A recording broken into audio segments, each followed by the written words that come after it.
I've never seen it like this, and Well, it really is scary. If you believe some of the rhetoric, it's the worst financial crisis since the Great Depression. And I believe that. We're not that old. We're not that old, yeah. So The fact that it's worldwide, the fact that it has the potential to continue spiraling. yeah, You know, our economy is a consumer-driven economy, and until you get the consumers re-engaged. yeah, and it's hard, and it's hard to be out there spending money if you don't have a job. Thanks, Harry. But anyway, yeah, scary stuff. Mm-hmm. So you know, we keep busy. I've got stuff to do. I'm working on the books, Yep. plural, Books, and the organization and the house. the house. Yeah, I'm in the process of trying to sell my house. Katie, she's trying to sell the house. So yeah, so I'm working on that and yeah, it's man, obviously sending out resumes and Mm-hmm. doing my thing. So, but it's scary. It really is scary, and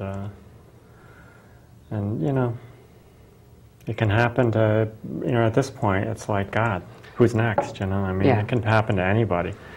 This is a really scary thing. And that's, I think we've gotten to the point where if it hasn't happened to you, you know somebody that has lost their job because of the economy.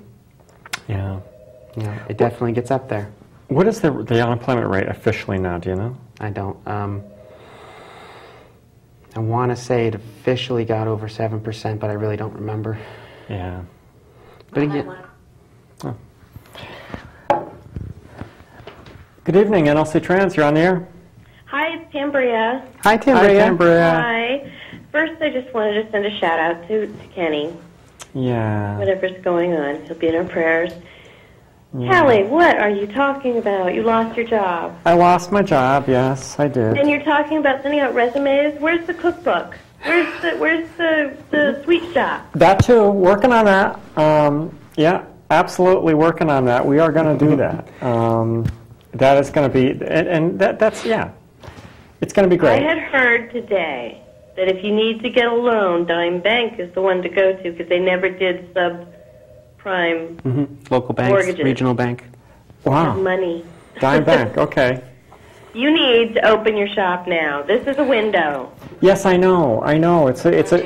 It's cool. We are, this is going to propel me into something bigger and greater, I'm sure. We told her at the very least what she ought to do is start baking and take them to farmers markets on the weekend. Yeah. Yeah. Do organic. Take it to Fiddleheads. Yeah. So we're. I don't know. Can you do organic tiramisu?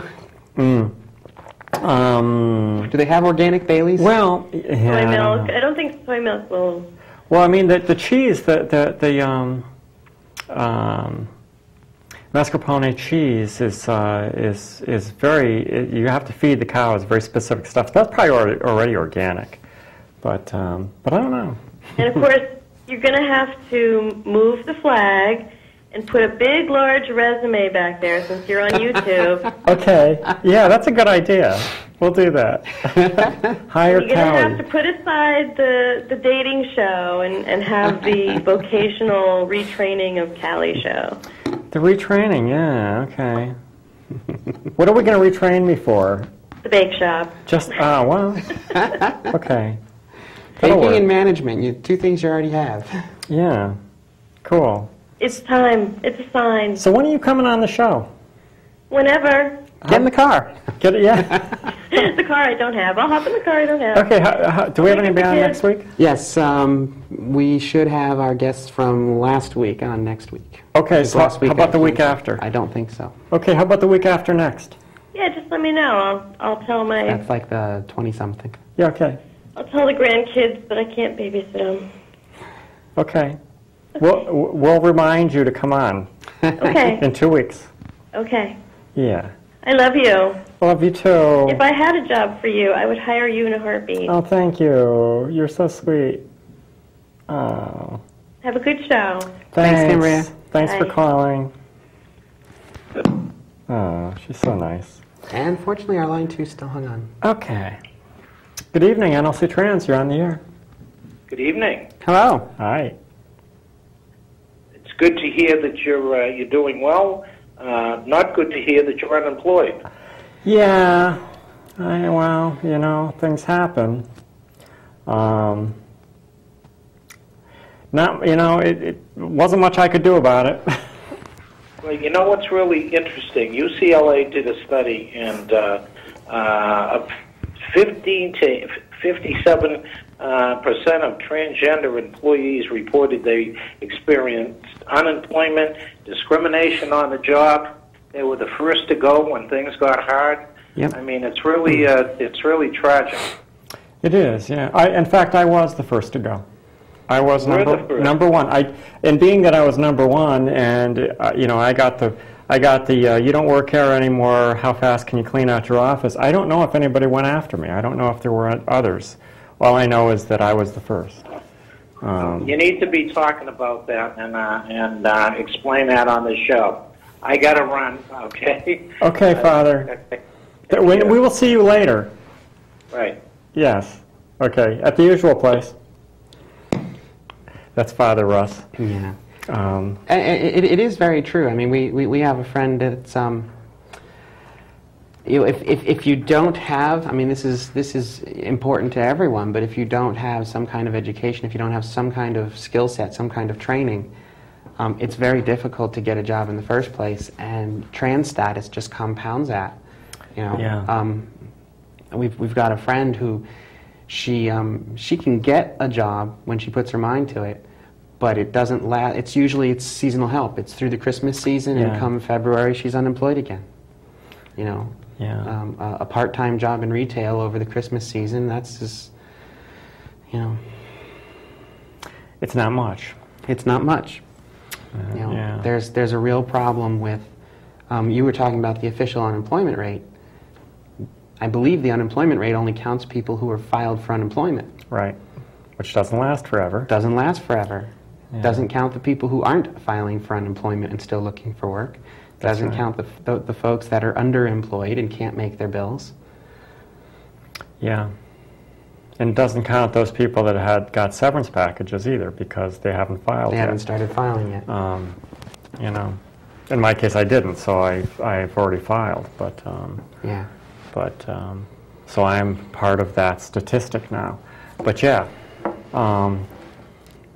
there's just a very brief window in there when you're actually on the rolls, and beyond that,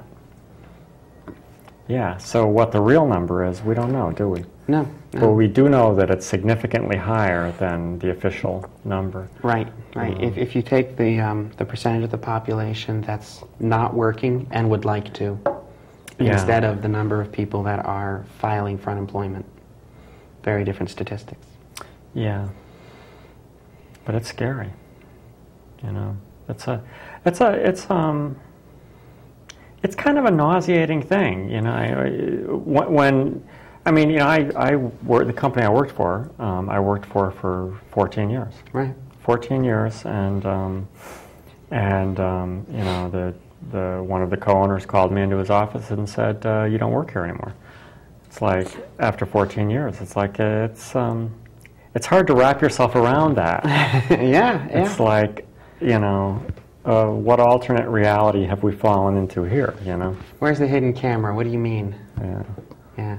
But it's scary, and it's happening to people all over the place, and certainly people that have been in their jobs longer than me. It's happening. From inside the booth, I have a question. I don't know if you want to answer it. How do they know you're transgender? I mean, how does who know? When you go to apply for a job, how does that become? And I don't know if you guys out there can hear that. Mary Jane is asking us questions from the other side of the wall, asking us how, when you go apply for a job, they would know that you're transgender. And aside from maybe being able to tell, which sometimes they can, sometimes they can't. Not everybody passes so well in the first place, depending on where they are. And you might, but if you even assuming that you pass very well, and somebody couldn't tell, there are ways that they could find out. Your records will give you away. Your records will give you away. When somebody puts your information into the computer and starts doing background checks on you and stuff, your old name invariably will pop up.